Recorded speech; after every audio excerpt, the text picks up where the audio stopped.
in my Lego kingdom. In a shocking development to the forces of darkness, the evil Lord Zaktu has been deposed in a coup d'etat orchestrated not as expected by his vampire Praetorian Guard, but from a most unlikely source. An all-powerful, ancient, intelligent green dragon known by legend and lore as Nograd the Mighty, awakened from his slumber by a traitor to the forces of good, the dragon-born general Scoliosis. Nograd immediately consolidates power by proclaiming himself emperor of all the forces of darkness, imprisoning Lord Zaktu deep in the dungeons of an undisclosed castle. But sensing impatience in the ranks of the vampire Praetorian Guard, Emperor Nograd immediately begins planning a massive campaign against King Cuthbert I, supreme ruler of the combined kingdoms of good.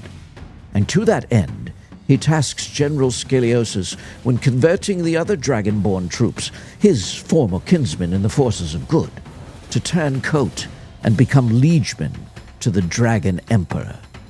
Will Nograd the Mighty succeed in his plans to corrupt the allegiance of the dragon-born guards? The answer lies in the future, and no one can be sure of the outcome. Hi, I'm Tom Bray since 1954, and welcome back to my YouTube channel. This week I had the excitement of building a brand new and recently released Lego set. This set, which is number 31161, was released on January 1st, 2025, and it's the Medieval Dragon 3-in-1 set. And I was really excited to get my hands on this, not only because it fits in with my fantasy castle theme, which is my favorite building style, but it's also a 3-in-1 set, and I've had excellent luck with these 3-in-1 sets in the recent past. The 3-in-1 castle set, which was retired at the end of 2024, you've heard me talk about, is probably my favorite Lego set that I've built to date. Let me tell you a little bit about this medieval dragon set. I know that some people don't like 3-in-1 sets. I'm not quite sure why. I've read because it's, they're brick-built sets. But I found this thing to be magnificently engineered, and it's just really fun to put together. So here's a look at it as I assembled the sections of it. So basically the build begins in the center of the dragon's torso, nice and compact and really cleverly engineered. And then it extends down to the magnificent tail with a little spike on the end, and then up again to the head, which is very exciting to put together. Now, all of these sections, except for that middle, which is firm, all of the rest of the sections are articulated, meaning that you can, bend them. And the legs are really cleverly built, too, including those fierce-looking claws at the end of the toes.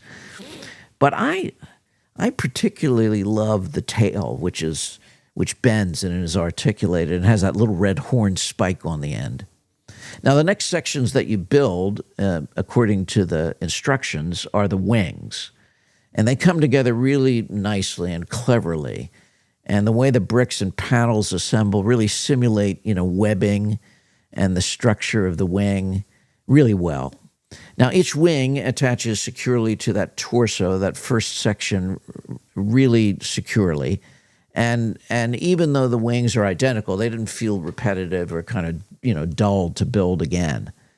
Now, one of my favorite features of this model are the colors. I found that the shades of green that they used, I think there's 3 of them, were really pleasant and something that I'm going to enjoy looking at over and over again. And I think that the different colors kind of adds a texture that adds to the realism, kind of scales of a dragon.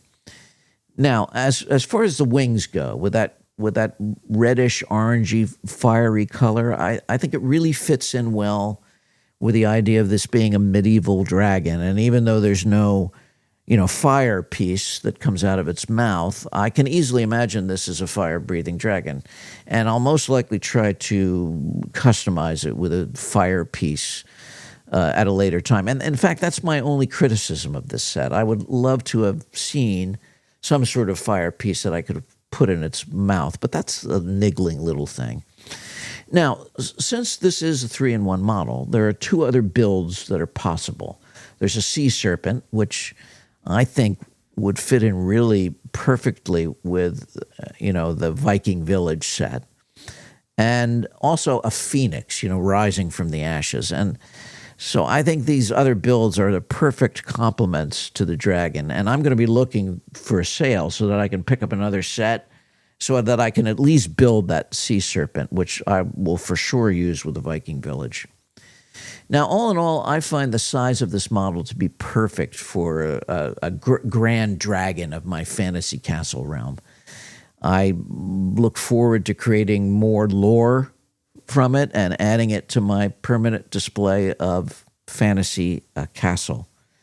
I found this set just really fun to build. And in a year where we're going to have to wait until, spring for another 3-in-1 castle set, I found getting this at the beginning of 2025 a big shot in the arm. Now, I'm not usually a fan of creature 3-in-1 sets, larger scale models like cats and parrots and tigers, and none of those things interested me, unicorns.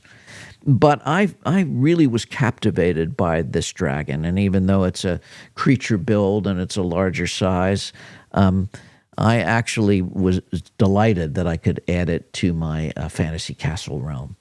Now, what about you? Are you considering this set, and is it something you think you'll buy and would find a place in with your Lego collecting? Let me know in the comments. I'm always really pleased to hear from you. I'm grateful for your support of my little channel, and I look forward to producing more videos for you in this new year.